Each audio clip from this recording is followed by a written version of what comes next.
Donald Trump یہ کہہ رہے ہیں کہ اگر یہ معاہدہ ممکنہ معاہدہ ہوتا ہے اور اس کی ایران نے خلاف ورزی کی تو امریکہ ایران پر زبردست بمباری کرے گا۔ تہران اپنے معاشی اور جوہری حقوق کو باقاعدہ بین الاقوامی سطح پر تسلیم کیے جانے کا مطالبہ کر رہا ہے۔ معاملات اس موڑ پر آ چکے ہوئے ہیں کہ جہاں پہ بہت ساری ایران کی شرائط مان لی گئی ہیں، لیکن کچھ مسائل ہیں ابھی بھی۔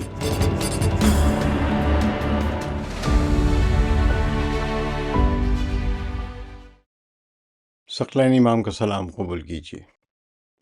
اس وقت مشرق وسطیٰ یعنی مغربی ایشیا کی صورتحال ایک انتہائی اہم اور سنجیدہ موڑ پر پہنچ چکی ہے۔ امریکہ جو کہ ایک عالمی سپر پاور اور بڑی طاقت ہے، فوجی طاقت بھی ہے، معاشی طاقت بھی ہے، اور ایران جو خلیج کا ایک اہم مسلم ملک ہے، ان دونوں کے درمیان ایک ممکنہ امن معاہدے یا مفاہمت کی یادداشت یعنی MOU میمورنڈم آف انڈرسٹینڈنگ، جو کہ رسمی دستخط سے پہلے کا ابتدائی تحریری خاکہ ہوتا ہے، یا مذاکرات کے درجے وار طے کرنے کے ایک حوالے سے ایک بڑی تبدیلی جو ہے، وہ اس قسم کے معاہدے کو MOU کہتے ہیں۔ تو اس کے حوالے سے بڑی تبدیلیاں اب سامنے آ رہی ہیں، مختلف خبریں آ رہی ہیں، لیکن سب یہ اشارہ کر رہے ہیں کہ اب معاملات اس موڑ پر آ چکے ہوئے ہیں کہ جہاں پہ بہت ساری ایران کی شرائط مان لی گئی ہیں، اور لیکن کچھ مسائل ہیں ابھی بھی۔ تو ہو سکتا ہے ہم ایک بڑی خبر سنیں چند گھنٹوں میں۔ تو تازہ ترین اپڈیٹ یہ ہے کہ امریکی صدر ڈونلڈ ٹرمپ نے وائٹ ہاؤس کے اوول آفس، جو کہ صدر کا سرکاری کمرہ ہوتا ہے، وہاں سے وہ مسلسل بیانات جاری کر رہے ہیں۔ وال اسٹریٹ جرنل کے حوالے سے بتائے گئے جو ٹرمپ کے ریمارکس ہیں، ان کے مطابق ٹرمپ نے دوبارہ ایران پر بمباری کی دھمکی دی ہے اگر تہران ممکنہ عارضی معاہدے کی خلاف ورزی کرتا ہے۔ یعنی اب وہ یہ کہہ رہے ہیں کہ اگر ممکنہ طور پر کوئی معاہدہ ہونے والا ہے اور اس کی اگر ایران خلاف ورزی کرتا ہے تو ایران پر زبردست امریکہ بمباری کرے گا۔ اور ان کا کہنا ہے کہ، یا ان کا خیال ہے کہ انہیں ایسا کرنے کا حق حاصل ہے، کیونکہ اگر امریکہ دیکھے کہ ایران نے اس معاہدے کی جو کہ ابھی ہونے والا ہے اس کی خلاف ورزی کی، تو وہ امریکہ جو ہے وہ ایران پر بمباری کرے گا۔ یہ عجیب عجیب سی باتیں وہ کر رہے ہیں۔ انہوں نے فاکس نیوز کو یہ بھی بتایا کہ ایران سے جو انرچ یورینیم کا نکالنا، یعنی جو 60% انرچ یورینیم جس کی تقریباً مقدار بتائی جا رہی ہے کہ 430 کلو گرام ہے،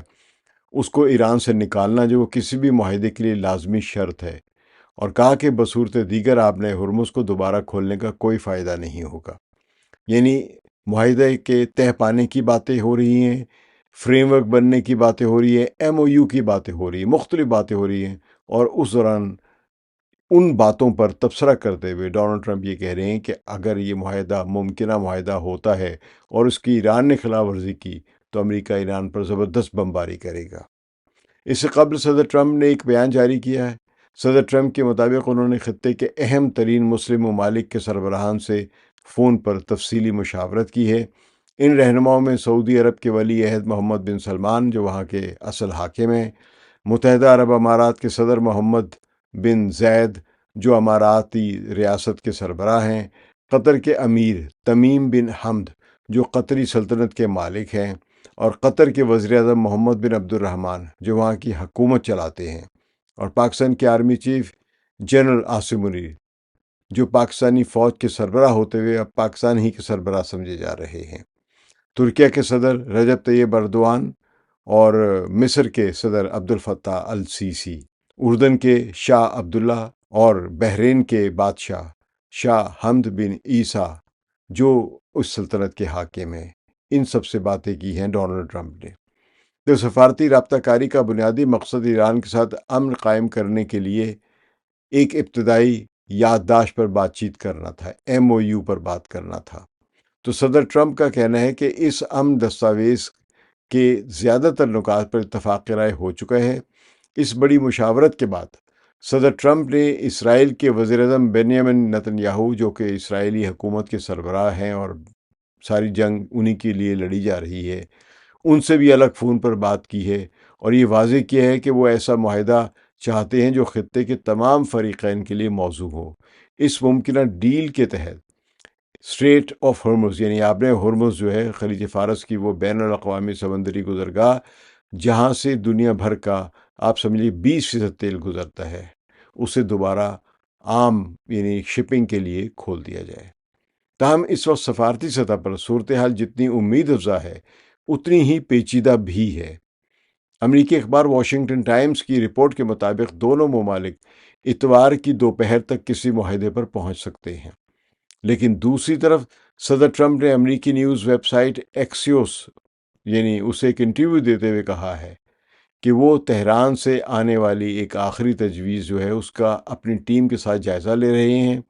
انہوں نے موجودہ پوزیشن کو 50-50 جنگ یعنی 50% جنگ کے امکانات اور 50% امن کے امکانات سے تعبیر کیا ہے۔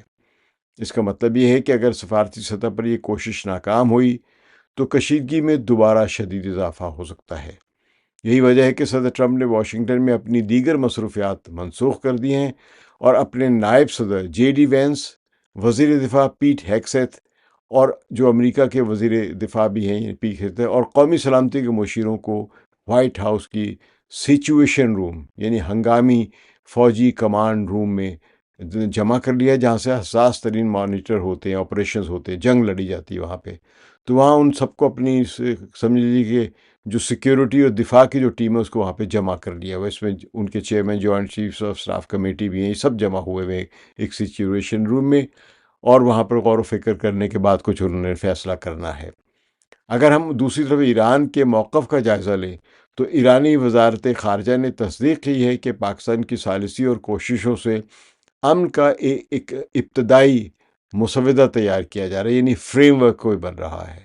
تو اس کا مطلب ابھی تک معاہدہ باقاعدہ طے نہیں ہونے جا رہا ہے، معاہدے سے پہلے کی باتیں جو ہیں وہ طے پا رہی ہیں۔ تہران کا کہنا ہے کہ ان مذاکرات کا پہلا بنیادی مقصد اس وقت جاری جنگ کو مستقل طور پر ختم کرنا ہے۔ ایرانی بندرگاہوں کا امریکی جو نیول بلاکیڈ ہے وہ اٹھانا ہے، اور بیرون ملک جو ایران کے منجمد یعنی جو فروزن یا روکے گئے جو ایرانی مالی اثاثے ہیں ان کو بحال کرنا، ان کو ریلیز کروانا ہے۔ عرب نیوز چینل الجزیرہ اس کی رپورٹ کے مطابق پاکستان نے اس فریم ورک یعنی بنیادی امن ڈھانچے کو بنانے میں ایک اہم کردار ادا کیا ہے۔ اس پس منظر میں ایرانی وزارت خارجہ نے کہا ہے کہ وہ ایک میمورنڈم آف انڈرسٹینڈنگ یعنی مفاہمت کی یادداشت کو حتمی شکل دینے کے مرحلے میں ہے۔ اس مرحلے پر زیر بحث مسائل جنگ کے خاتمے پر مرکوز ہیں۔ اس مفاہمت کی یادداشت میں امریکی بحری جارحیت جو ہے وہاں پہ جو بلاکیڈ ہے اس کے خاتمے اور ایران کے فروزن ایسٹس یعنی منجمد اثاثوں کی واگزاری سے متعلق مسائل پر بات چیت کی گئی ہے۔ فریم ورک میں مفاہمت کی یادداشت یعنی فریم ورک اور معاہدے میں واضح فرق ہے، ہم اس پر کسی اور موقع پہ بتائیں گے، لیکن فریم ورک اور ایم او یو جو یا مفاہمت کی جو یادداشت ہوتی ہے یہ معاہدے نہیں ہوتے ہیں، لیکن یہ معاہدے طے کرنے کے لیے ایک دوسرے پر ایک نقشہ راہ ہو سکتا ہے۔ تو فریقین نے جنگ کے خاتمے سمیت کچھ مسائل پر بات چیت کرنے پر اتفاق کیا ہے، یعنی کچھ معاملات پر بات چیت ہوگی، لیکن یہ بات چیت اتنی آسانی سے نتائج نہیں دے سکتی۔ ایک سینئر علاقائی جو ذریعے کے مطابق جو تجزیہ کرتے ہیں ان کے مطابق یہ ہفتے کے روز صدر ٹرمپ کے ساتھ ہونے والی گفتگو میں شریک تمام عرب اور مسلم رہنماؤں نے اس بات پر زور دیا کہ جنگ کے خاتمے اور خطے میں بڑھتی ہوئی کشیدگی کو روکنے کے لیے معاہدے کو جلد آگے بڑھایا جائے۔ اس ذریعے نے بتایا ہے کہ تمام رہنماؤں کے مشترکہ بیانات جو تھے یا مشترکہ پیغام جو تھا وہ یہی تھا کہ پورے خطے کے مفادات میں جنگ فوری طور پر بند ہو جانی چاہیے۔ ان کے مطابق مذاکرات مثبت سمت میں آگے بڑھ رہے ہیں اور ثالثوں کو امید ہے کہ کل ایک صفحے پر مشتمل یعنی اتوار کو ابتدائی فریم ورک معاہدہ مکمل کر کے اس کا ایک اعلان کر دیا جائے گا، جس کے بعد چند دنوں میں، ایک مہینے میں یا 2 مہینے میں یا 3 مہینے میں ایک تفصیلی معاہدے پر باقاعدہ مذاکرات شروع کیے جائیں گے۔ تو جو اب اتوار کو جو اعلان ہونے والا ہے وہ کوئی معاہدہ نہیں ہے، وہ معاہدے کی امید بڑھانے والی ایک دستاویز ہوگی جس کا اعلان کیا جائے گا، یعنی فریم ورک ہو سکتا ہے یا ایم او یو ہو سکتا ہے۔ دوسری جانب ڈراپ سائٹ جو کہ امریکہ کی ایک نیوز ویب سائٹ ہے، اس کے ایڈیٹر جیریمی ایسکہل نے ایک سینئر ایرانی عہدیدار کے حوالے سے بتایا کہ ایران اور دیگر فریق جنگ کے خاتمے کے معاہدے کے بہت قریب پہنچ چکے ہیں۔ تو ایرانی عہدیدار کے مطابق صدر ٹرمپ اس وقت ایک اہم سیاسی فیصلے کے مرحلے میں ہے، جہاں انہیں امریکہ جو خطے کے ممالک ہیں اور ایران کے بنیادی حقوق کے درمیان ایک یہ فیصلہ کرنا ہے کہ وہ کس طرف جانا چاہتے ہیں، توازن قائم کرنا چاہتے ہیں یا لڑائی جاری رکھنا چاہتے ہیں۔ بیان میں یہ بھی کہا گیا کہ اگر یہ معاہدہ طے پا گیا تو عالمی برادری اسے امن اور استحکام کی جانب ایک بڑی پیش رفت قرار دے گی۔ ساتھ ہی الزام لگایا ہے کہ اسرائیل اس معاہدے کو ناکام بنانے کے لیے آخری حد تک دباؤ ڈال رہا ہے، تاہم امید ظاہر کی گئی کہ امریکی انتظامیہ بیرونی اثر سے آزاد ہو کر تمام فریقوں کے وسیع تر مفاد میں فیصلہ کرے گی۔ واشنگٹن تہران مذاکرات کی تفصیلات کے حوالے سے تازہ ترین معلومات کے مطابق اگر امریکہ نے لچک نہ دکھائی تو مذاکرات بالکل بیٹھ جائیں گے اور دوبارہ جنگ کے بھی امکانات ہیں۔ فارس نیوز ایجنسی کے مطابق ایرانی مذاکراتی ٹیم کے ایک باخبر ذریعے سے ممکنہ مذاکرات پر عدم اعتماد کا اظہار کرتے ہوئے کہا ہے کہ اگرچہ امریکی عملی طور پر اپنے ابتدائی اقدامات اور دھونس و دھاندلی کے انداز سے کچھ پیچھے ہٹ چکے ہیں اور یہ جان چکے ہیں کہ ایران کو طاقت کے زور پر نہیں جھکایا جا سکتا اور اپنے موقف پر ڈٹا ہوا ہے جو ایران اپنا، لیکن اب بھی 3 سنگین مسائل ہیں اور اگر یہ حل نہ ہوئے تو بات چیت کا حل نہیں نکل سکتا، یعنی پھر مذاکرات آگے نہیں بڑھیں گے۔ ایرانی میڈیا کے مطابق مذاکراتی ٹیم کے اس قریبی ذریعے نے 3 بڑی رکاوٹوں کا حسب ذیل یوں بیان کیا ہے، ذکر کیا ہے۔ پہلی رکاوٹ ہے کہ ایران نے اعلان کیا ہے کہ وہ اس عرصے میں جوہری مسئلے کو مذاکرات میں شامل نہیں کرے گا، صرف اس صورت میں جب دوسرا فریق اعتماد سازی کی شرائط پر عمل درآمد کرے گا تو اگلے دور میں جوہری مسائل پر بات چیت ہوگی۔ دوسری رکاوٹ بلاک جو ایران کے جو فروزن فنڈز جو ہیں ان کو ریلیز کرنا بہت ضروری ہے۔ ایران کے لیے مذاکرات میں شامل ہونے کے لیے دوسری اور بنیادی شرط یہ ہے کہ ایران کے فروزن جو فنڈز ہیں، ایسٹس ہیں، ان کو پہلے ریلیز کر کے باقاعدہ جاری کیے جائیں، یعنی ایران کے حوالے کیے جائیں۔ اس کے بغیر ایرانی مذاکرات میں ہرگز داخل نہیں ہوں گے۔ اور تیسری رکاوٹ آبِ ہرمز میں شپنگ ٹریفک پر ایران کا کنٹرول۔ تو ایک اور فرق جو ہے وہ آبِ ہرمز سے جہازوں کے گزرنے کے انداز میں بھی ہے۔ امریکہ کا اصرار ہے کہ آبِ ہرمز کو مکمل طور پر پہلے کے سابقہ حالات پر بحال کیا جائے، یعنی 28 فروری سے پہلے کے حالات پر بحال کیا جائے، لیکن ایران کا کہنا ہے کہ وہ صرف بحری جہازوں کی تعداد کو سابقہ حالات پر واپس کرنے کا پابند ہے۔ اس کا مطلب یہ ہے کہ ایران اپنے ایرانی ماڈل کے ساتھ جہازوں کی تعداد کا تعین کرے گا اور جو گزرے گا وہ ایران کی اجازت اس کے لیے ضروری ہوگی، جو بھی شپ وہاں سے گزرے گا، اور صرف اس جہاز کو گزرنے کی اجازت دے گا جسے وہ قبول کرتا ہے۔ اس کا مطلب یہ ہے کہ بحری جہازوں کو ایرانی انتظام کے تحت اور بالکل اسی راستے سے گزرنا ہوگا جو ایران کا طے کردہ ہوگا یا مقرر کردہ ہوگا۔ تو باخبر ذریعہ جو ہے اس نے تاکید کرتے ہوئے نتیجہ اخذ کیا ہے، یعنی جو ایران کے ایک ذریعہ ہے، جو وہاں کے میڈیا کے ایک صحافی ہیں، انہوں نے مجھے بتایا ہے کہ انہوں نے یہ نتیجہ اخذ کیا ہے کہ اگرچہ امریکہ نے بہت سے معاملات میں ایران کے موقف کو تسلیم کیا ہے، لیکن یہ 3 بڑی رکاوٹیں اب بھی سنگین ہیں۔ تو جو ذریعہ ہے میرا، یعنی وہاں کے ایک صحافی ہیں ڈاکٹر راشد نقوی، انہوں نے مزید کہا ہے کہ ایران نے تمام آپشنز کے لیے خود کو تیار کر لیا ہے، یعنی اگر جنگ پر لڑنے کی ضرورت پڑی تو جنگ بھی لڑے گا ایران۔ تو برطانوی اخبار فائنینشل ٹائمز اس کی رپورٹ کے مطابق پاکستان اور قطر کے سفارتکار اس وقت دونوں ممالک کے درمیان شٹل ڈپلومیسی، یعنی مسلسل پیغامات جو ہیں وہ پہنچانے کا کام کر رہے ہیں۔ کوشش یہ کی جا رہی ہے کہ کم از کم 60 دنوں کے لیے ایک عارضی سیز فائر، یعنی جنگ بندی کا معاہدہ برقرار رہے جو اب تک چل رہا ہے، تاکہ اس دوران ایران کے نتنز اور فردو اور اصفہان جیسے جو بڑے ایٹمی مراکز ہیں جہاں ایران کی جوہری تنصیبات ہیں، وہاں یورینیم کی افزودگی جو ایٹمی مواد کی تیاری کا عمل ہے اس کو محدود کرنے اور معاشی پابندیوں کو مرحلہ وار ہٹانے کے لیے ایک مستقل فریم ورک تیار کیا جا سکے۔ اس سلسلے میں ایران کے وزیر خارجہ عباس عراقچی نے لبنان کی تنظیم حزب اللہ کے جو سربراہ ہیں شیخ نعیم قاسم، ان سے باضابطہ ان کو پیغام بھیجا ہے کہ ایران کسی بھی علاقائی معاہدے میں لبنان کے اندر مستقل جنگ بندی کو یقینی بنانے کی شرط پر سختی سے قائم ہے، یعنی ایران پورے خطے میں امن چاہتا ہے، جنگ بندی چاہتا ہے۔ تو ان تمام سفارتی کوششوں کے پس منظر میں خلیجی خطے سے ایک انتہائی اہم اور سنجیدہ عسکری رپورٹ بھی سامنے آئی ہے، گزشتہ ایک ہفتے سے ایران، عراق، کویت اور متحدہ عرب امارات کے سرحدی علاقوں میں GPS یعنی سیٹلائٹ کے ذریعے راستوں کی نشاندہی کرنے والا سگنل سسٹم شدید جیمنگ کا شکار ہے۔ یعنی GPS کون استعمال کرتا ہے؟ امریکہ، اسرائیل اور اس کے حامی ممالک۔ تو وہاں پہ وہ جیمنگ ہے، یہ فریز ہو رہا ہے، کام ہی نہیں کر پا رہا ہے۔ تو دفاعی ماہرین کے مطابق یہ صورتحال الیکٹرانک وارفیئر اور ڈیجیٹل جنگ کی فعال تیاریوں کی نشاندہی کرتی ہے۔ تو اس جیمنگ کا بڑا اثر ان علاقوں پر دیکھا گیا ہے جہاں ایران کے میزائل بیس اور پاسداران انقلاب یعنی IRGC، جو ایران کی طاقتور فوج ہے، اس کی اہم تنصیبات جہاں پر لگی ہوئی ہیں۔ تو GPS سگنلز کی اس بندش سے جہاں ایک طرف عسکری نقل و حرکت کو کنٹرول کرنے کی کوشش کی جا رہی ہے، وہیں دوسری طرف خلیج کی تجارتی جہاز رانی کے لیے بھی چیلنجز بڑھ رہے ہیں۔ تو امریکی میڈیا نیٹ ورک CBS، جو امریکہ کا ایک بہت بڑا ٹی وی چینل ہے، اس کے مطابق امریکی فوج بھی خطے میں الرٹ ہے۔ یہ ایران نے بڑی کامیابی دکھائی ہے کہ جہاں جہاں ان کو خطرہ ہے کہ ان کے کوئی ایسٹس ہیں، ان خطوں کو انہوں نے GPS کو جیم کر کے امریکہ کے کسی بھی حملے کے امکان کو کم سے کم کر دیا ہے۔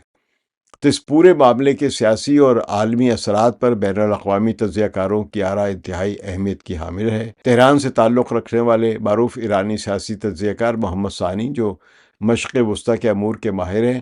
ان کا اس صورتحال پر تبصرہ کرتے ہوئے کہنا ہے کہ یہ تنازع اب صرف 2 ملکوں تک محدود نہیں رہا ہے۔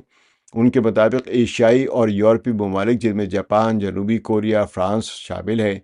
اس خطے میں امریکی فوجی کارروائیوں پر انحصار کرنے کے بجائے اب بتدریج زمینی حقائق کو تسلیم کر رہے ہیں اور خلیج فارس میں بحری راستوں کی حفاظت کے لیے سفارتی راستے تلاش کر رہے ہیں، نہ کہ اپنے وہ نیوی کے فلیٹس بھیج رہے ہیں۔ تو ایران کے ایک اور سیکیورٹی تجزیہ کار ہے مصطفیٰ خوش چشم۔ ان کے مطابق اگر صدر ٹرمپ نے ایک لچکدار سفارتی راستہ اختیار نہ کیا تو مذاکرات کی ناکامی کی صورت میں معاشی انفراسٹرکچر جو ہے، یعنی بنیادی معاشی ڈھانچے کو تباہ کرنے کی جنگ شروع ہو سکتی ہے، جس کا اثر نہ صرف مشرق وسطیٰ بلکہ باب المندب، جو کہ یمن کے قریب واقع ہے، ایک اہم سمندری چوک پوائنٹ ہے، وہاں تک پھیلے گا، اور اس کا براہ راست نقصان عالمی معیشت کو اٹھانا پڑے گا۔ اس طویل اور معروضی سفارتی عمل کا ایک اہم پہلو یہ ہے کہ فریقین کے درمیان گہری بے اعتمادی کو ختم کرنے کے لیے مرحلہ وار طریقہ کار تجویز کیا جا رہا ہے۔ اس مجوزہ خاکے کے مطابق اگر پہلے مرحلے میں جنگ کے باضابطہ خاتمے اور بندرگاہوں کی بحالی پر دستخط ہو جاتے ہیں تو ایران رضاکارانہ طور پر 10 سال کی مدت کے لیے 3.5% سے اوپر یورینیم کی افزودگی کو سسپینڈ کر سکتا ہے، معطل کر دے گا، اور 20% سے زیادہ موجودہ جو افزودہ یورینیم ہے، یعنی 60% انرچ یورینیم جو ہے 430 کلو گرام، اس کو ملک کے اندر ہی رکھے گا اور طبی اور پرامن مقاصد کے لیے تبدیل کر دیا جائے گا، یعنی اس کی سطح 60 سے پھر 20% تک نیچے لائی جائے گی، لیکن وہ دوسرے ملک نہیں بھی جائے گا۔ اس کے بدلے میں تہران اپنے معاشی اور جوہری حقوق کو باقاعدہ بین الاقوامی سطح پر تسلیم کیے جانے کا مطالبہ کر رہا ہے، جو سن 2015 کے عالمی جوہری معاہدے کے عین مطابق ہے اور اس کے بنیادی اصولوں کے عین مطابق ہے۔ وائٹ ہاؤس کی ترجمان اینا کیلی کے مطابق امریکی انتظامیہ اب بھی اس اصولی موقف پر قائم ہے کہ ایران کے پاس انرچ یورینیم کا کوئی ذخیرہ باقی نہیں رہنا چاہیے۔ یہ بھی تصادم یا اختلاف بڑا بنیادی قسم کا دونوں میں موجود ہے۔ تو اس پورے تناظر میں علاقائی معیشت پر بھی گہرے اثرات مرتب ہو رہے ہیں۔ میڈیا ہاؤس سیمافور، جو کہ عالمی خبروں کی ایک مشہور ویب سائٹ ہے، اس کی ایک رپورٹ کے مطابق سعودی عرب نے جنگ کے ممکنہ معاشی اثرات کا تفصیلی جائزہ لینے اور اپنی مستقبل کی حکمت عملی کو اثر نو ترتیب دینے کے لیے بین الاقوامی مشاورتی